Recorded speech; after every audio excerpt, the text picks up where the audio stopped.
Hala, ito pong si Miss Raisa May Dizon, abay na mataan ang kanyang lutang moment no dito po sa isang segment sa Gimme 5 na agad na mga nag-ingay sa social media, mga viewers nag-react patungkol sa bagay na ito. So ano nga bang nasa isip ni Raisa? Ano nga ba nangyayari sa kanya?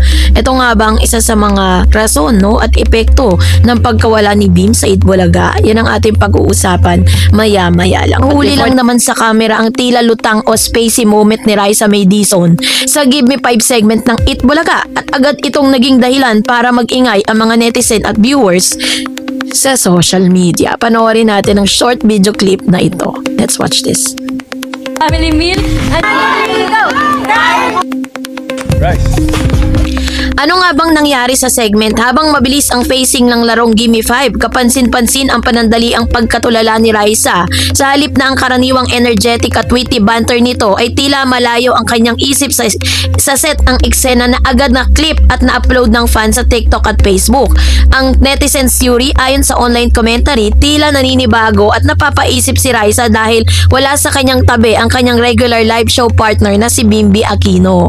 So sa kanyang emotional contrast sa mga nakaraang episode kung saan nandoon si Beam, halos hindi mawala ang palitan nila ng asaran at kulitan backstage at the same time sa live stage no, ang kanyang pagkawala sa mismong live stage ang itinuturing ng fans na dahilan ng kanyang spacing out. Yung social media hype agad na binigyan ng mismo na ba si Beam narrative ang clip kung saan ang simpleng pagod o panandali ang pagkawala ng focus ay ginawang romantikong bebe time trope ng online community. So sa ating pong psychological and fan narrative matrix observational element fan interpretation sa Gen Z real talk no and professional perspective, tulala, lutang moment, homesick nga ba ito kay Beam or pag-iisip at pag-hold back ng mga emosyon dahil wala na yung kanyang comfort person. Natural human moment na pagod, mabilis na mental fatigue o pag-focus sa kasunod na cues ng floor director, iba ang energy level, missing piece dynamics no, parang merong kulang, walang synergy dahil wala ang kanyang favorite person or favorite banter partner at iba't ibang facing ng show sa araw-araw depende sa segment at sa lineup ng kasamang host social media kaya naman syempre meron pong mga social media reaction no sa rom-com plot point na ito. Yung panandali ang pagkatulala ay nagpapatunay ng lalim ng bebe time, ng connection para social attachment ng fans sa naghahanap ng romantic narrative sa pang-araw-araw na TV broadcast. Ang commentary sa virality ng moment na ito sa kasalukuyan ng culture, ang anumang micro-expression ng mga kilalang personalidad ay mabilis na nabibigyan ng kahulugan ng publiko. Yung lutang moment ni Raisa ay nagpapakita kung gaano kalakas ang subplot no, ng samahan nila ni Beam sa mata ng mga manonood kahit na ang totoong dahilan ay maaaring simpleng pagod lamang sa tuloy-tuloy na live broadcast schedules. Pinapalabas ng narrative ng fans na ang presensya ni Bimby ay may direktang epekto sa kanyang mood at performance. Patunay ito na ang kanilang tambalan on-cam at off-cam ay patuloy na nagpapanatili ng mataas na interest at engagement sa social media. Kaya naman syempre po talagang na-catch agad ng mga manonood yung lutang moment nito. Kung matatandaan po ninyo, may lutang moment din siya, 'di ba? Nung nag-i-interview siya sa Sugod Bahay Sugod Bahay segment naman, tinanong niya po yung isang oldies, no, yung isang senior na paano po 'yan dahil mag-isa na lang kayo, kailan po yung taping niyo? Sino po yung nakapanood no? So, eto panoorin natin. Ganun din si Alan, maluha ang mata kaya kala namin umiiyak. Maluha. Pero ngayon po na kayo na lang po dito. Kailan po ang taping nyo niyan? Ha? Ma'am? Kailan po kayo Ano ra? Ang taping. Ano yung rice ba? Ang taste pa ba to? Friend, hindi, wait lang. Wala na. Kalimutan nyo na po. Bakit na ako? Ikaw kung ano yung sino ba yung nagtitaping? Naman hindi matatawa dito kasi sa live segment na ito, 'di ba? Nag-i-interview siya ng senior, tapos tinatanong niya kaya yung mga co-host niya, "Ha? Saan galing yun?" Parang hindi naman artista yung senior, pero bakit tinatanong niya kung kailan yung taping?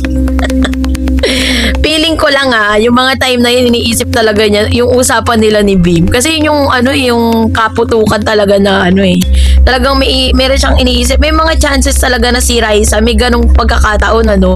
Kung anong witty niya nung bata pa siya, na bilis-bilis niya mag-isip, no, na kayang-kaya niya makipag-banter sa mga Daver Cats, yung mga matatandang Daver Cats during that time. Ngayon naman, may mga lutang moment siya. Kasi possible din kasi na kapag nandun ka sa moment na yun, may mga pumapasok sa isip mo na hindi mo na lang alam na nasasabi mo pala. Kaya alam niyo, mag-abang lang talaga kayo. Itong si Raisa May, bigla na lang itong magsasalita na ikaka-booking nilang dalawa ni Bimbi. Maniwala kayo sa akin kasi may ganong moment si Raisa na may mga lutang moment siya, na may mga nasasabi siyang hindi niya kailangan sabihin ng live pero nasasabi niya. At sinasabi nga na parang sobrang lumulutang yung isip ni Raisa, no? Tuloy, usap-usapan tuloy siya, naging trending topic tuloy siya sa social media, na parang meron daw na may miss si Raisa, na parang meron siyang ang layo ng iniisip niya. Talagang napalaki yung mata niya, and lit-lit na mata ni Raisa, biglang napadilat yung mata niya dun sa pagkakataon na yun, di ba? Pero ilang taon na si Raisa nag-host sa Eat Bulaga, pero nakakaranas pa rin siya ng ganong pagkakataon na parang minsan may mental block ka na lang talaga, eh, 'di ba? So, nung dumaan sa feeds ko, tawa ako ng tawa talaga kasi parang feeling ko meron talagang ibang iniisip si Raisa during that time, kaya niya na sasabi yung mga ganong moment, 'di ba? At the same time, syempre nahihiya din siya sa mga sa mga Daver Cats niya, na talagang napanganga dun sa sinabi niya na yun, saan galing yun. Biruin nyo yung senior citizen, tatanungin mo na kung kailan yung taping niya. Talagang natawa talaga ako sa pagkakataon na yun. Hindi ko talaga napigilan. Ilang beses ko kaya pinanood yung video clips na yun. Tapos ito naulit na naman, 'di ba? So, sometimes gagawa tayo ng mga ilang lutang moments ni Raisa May na magpapasaya sa inyong lahat. Kasi kahit ako na good vibes talaga yung video na yun para sa akin. Pero anyways, kahit pala sobrang tagal na niya sa Eat Bulaga, kahit sobrang tagal na niya sa showbiz, halos doon na siya talaga nagdalaga, doon na talaga nag-20s, 'di ba? Pero may mga chances pa rin pala talaga na dumadating yung mga ganong pagkakataon at hindi maiiwasan, 'di ba? Kahit gaano ka professional, dadating at dadating sa pagkakataon na malulutang ka. O baka naman iniisip talaga niya si Bim during that time, 'di ba? So anyways, kayo na po yung humusga. Mag-comment kayo sa comment section. And that's it for today. Eto na, no, Miss Chris Aquino naglabas ng kanyang statement or ang plot twist, kaya pala hindi or wala si Mr. Bimbi sa Eat Bulaga live broadcast. Yan ang ating pag-uusapan maya-maya lang. But before that, if you haven't, kaya pala hindi consistent ang paglitaw ni Bimbi Aquino sa Eat Bulaga live broadcast ay dahil may nilulutong malaking career pivot sa likod ng mga eksena. Ang resibo ay ang meeting sa ABS-CBN Music Executives na naging main topic sa online community, ang mga ibinahaging larawan ni na Chris Aquino at Bimbi sa isang productive meeting kasama sina Roxy Liquigan or ABS-CBN Music Heads at Jonathan Manalo, the Creative Director and ABP. Music venture in the making. Lilitaw na seryoso si Bimbi sa pagpasok sa music industry na sumasa-ilalim na siya sa voice training sa ilalim ng Tor Dulay, habang patuloy rin ang pag-aayos ng kanyang formal na recording lineup, Showbiz Priorities versus Eat Bulaga guesting.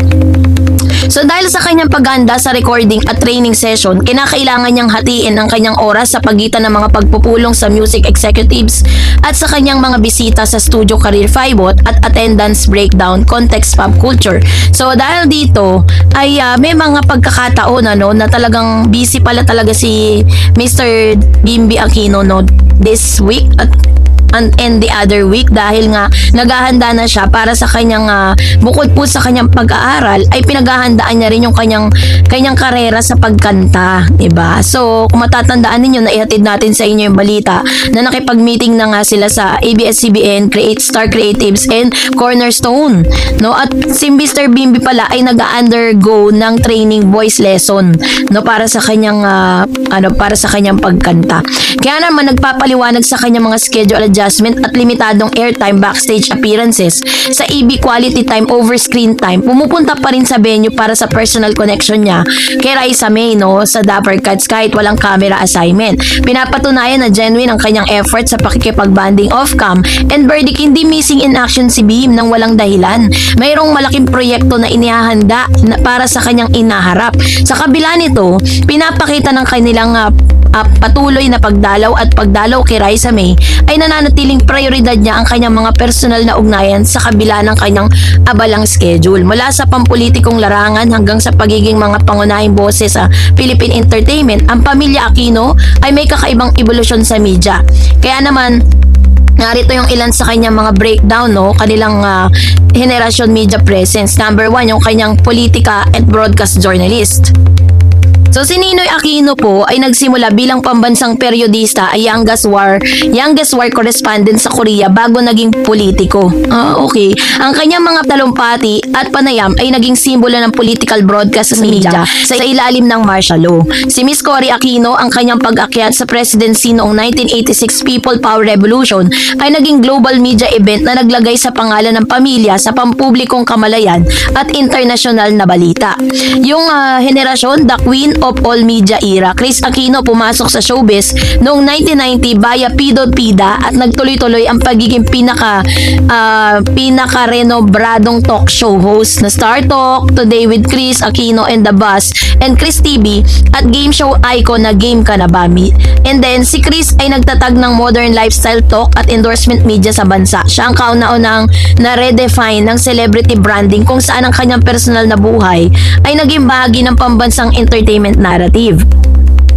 So, sa third generation, yung child stardom hanggang solo five-bot, yung 2010 hanggang 2026, pumasok si Bimbi Aquino. Nagsimula siya bilang child actor, no, sa My Little Bossing, The Amazing Private Benjamin, at madalas na co-host ng kanyang ina. Sa kanyang new digital and music direction mula sa pagiging tanyag na child star at casual guest host sa TV Itbulaga, pumasok na si Bim sa panibagong kabanata ng kanyang karera sa pamamagitan ng paghahanda para sa kanyang formal na recording at music career sa ABS-CBN Music. Ang cultural impact, ang pamilya Aquino ay nagpakita ng shift mula sa traditional political broadcasting patungo sa pop culture dominance at ngayon ay nasa yugto ng digital first at entertainment career specialization para sa bagong henerasyon.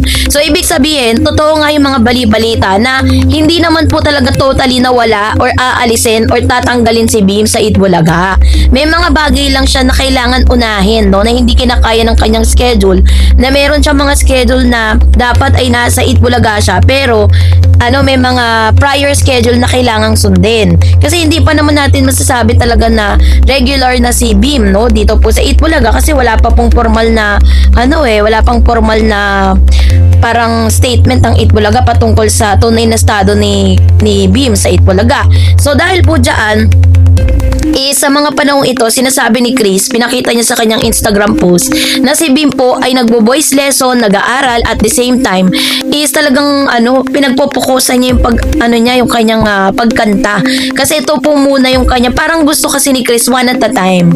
Since napasok na si Bim, no, parang doon na siya sa line-up ng mga na ipasok na siya sa showbiz.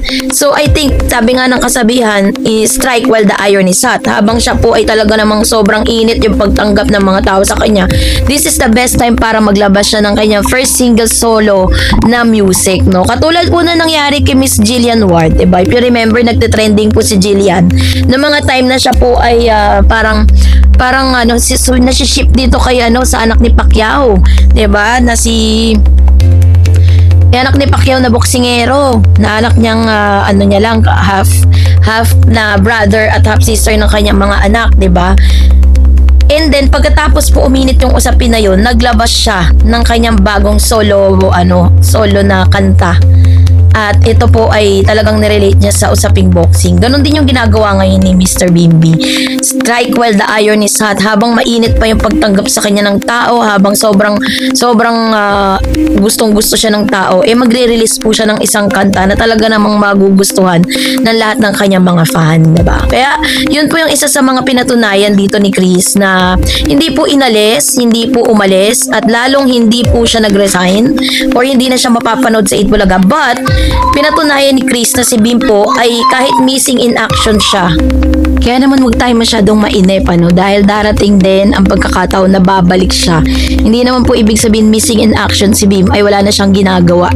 Kung kailan nga missing in action siya, daming nagaganap backstage, 'di ba? Kung napanood niyo yung mga latest uploads natin. So kayo po, anong niyang saloobin patungkol dito, mag-comment kayo sa comment section. Mr. Bimbi Aquino Yap, abay totoo nga ang mga chika no, na parang iniba niya yung trajectory ng kanyang pamilya na mas pinili niya ang landasin kasama ito pong si Raisa May kaysa sundan ang yapak ng ilang Aquino legacy. So yun ang ating pag-uusapan maya-maya. Before that, if you have showbiz updates. Ito na ang kwento ng Aquino family at ang trajectory ni Bimbi Aquino Yap.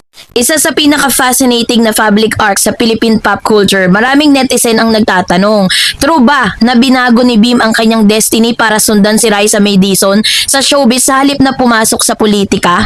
Bagamat romanticize ng fans ang narrative na ito, narito ang malalim at factual na breakdown ng ebolusyon ng pamilya Aquino mula sa political dynasty status patungo sa showbiz at kung ano talaga ang totoong rason sa mga desisyon ni Bim. So, ano nga ba yung legacy na tinatawag? Ang Aquino legacy or statecraft or stagecraft.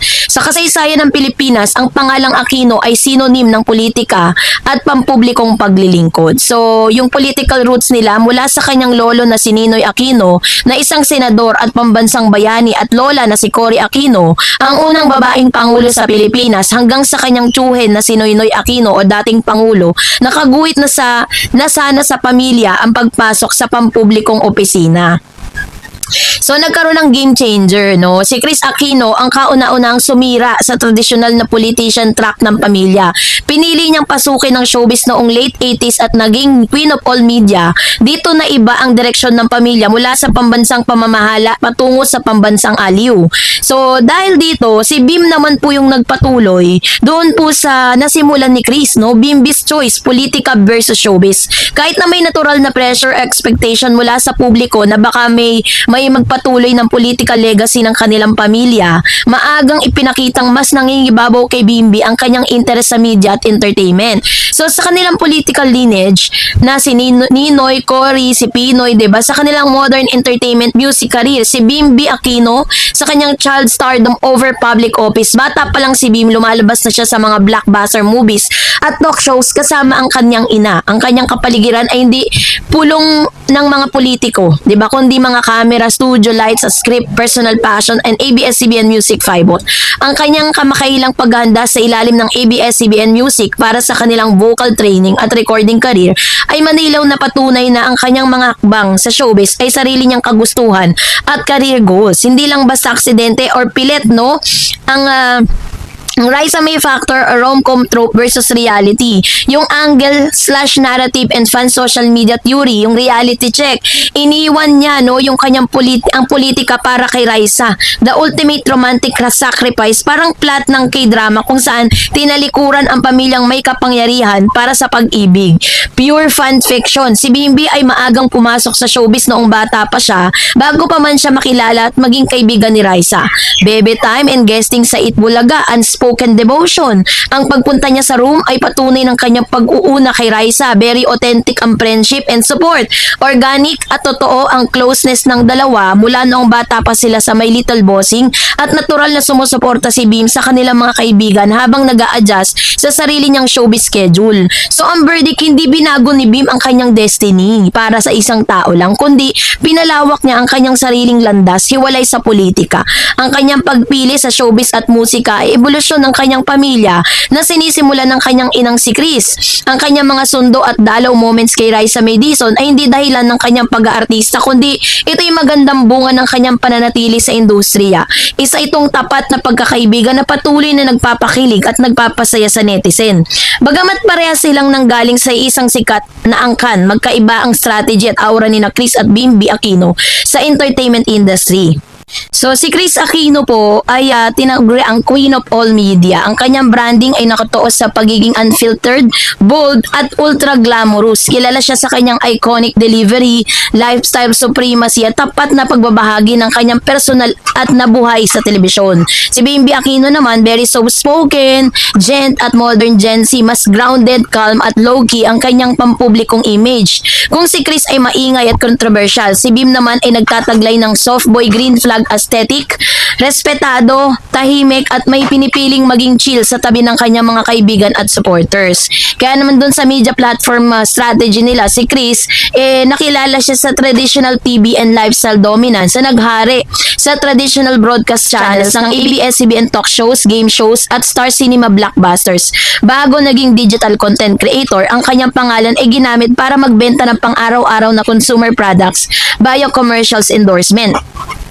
While si Bimbi Aquino naman po, yung kanyang niche is crossover and music vibot. Walang hawak na daily TV show, pero malakas ang presence sa social media sa pamamagitan ng virality at casual guesting.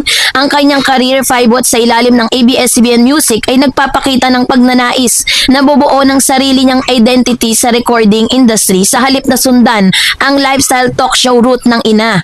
No? So kanyang relationship with the audience, si Chris Aquino ay may high energy intimacy at itinuturing ng publiko ang kanyang buhay na parang isang open book at tinatampukan ng showbiz drama at high passion. While si Bimbi Aquino naman po ay very relatable at wholesome. Minamahal siya ng publiko dahil sa kanyang pagiging maalaga gaya ng kanyang suporta kay Raisa May at sa kanyang pamilya at pagpapakita ng authenticity at off-cam. So, kaya naman 'di ba sinasabi dito na parang binago ni Bimbi yung kanyang legacy ng Aquino. Kasi ang mga Aquino ay nakilala po bilang mga politicians, pero si Bimbi at si Chris iniba nila yung kanilang landas kasi sabi nga ni Bim sa kanyang interview with Mr. Oji Diaz na ang pagiging isang politicians ay po yan, calling yan. Hindi porket politicians po yung pamilya niya.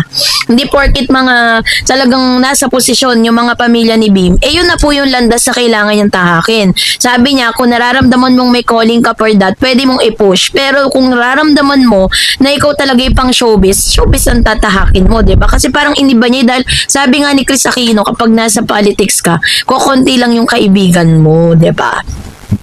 Ay yung ilan ng mga nagmarka kay Bime. And at the same time, alam ko na si Raisa May Dizon din ang isa sa mga big factor kung bakit nakapag-desisyon si Bim na ibahin din yung kanyang landas, 'di ba? Kasi nakita niya na mas masaya, mas cool, mas pa rin talaga, mas ligtas at safe pa rin talaga siya sa showbiz, 'di ba? Lalo na't kasama niya pa si Raisa May na sumisikat talagang sumisikat ngayon at nagte-trending, 'di ba? Kaya congratulations to Mr. Bimbi, no, dahil he made a good decision for his future. So, kayo po, anong niyang saloobin patungkol dito? Mag-comment kayo sa comment section. And that's it.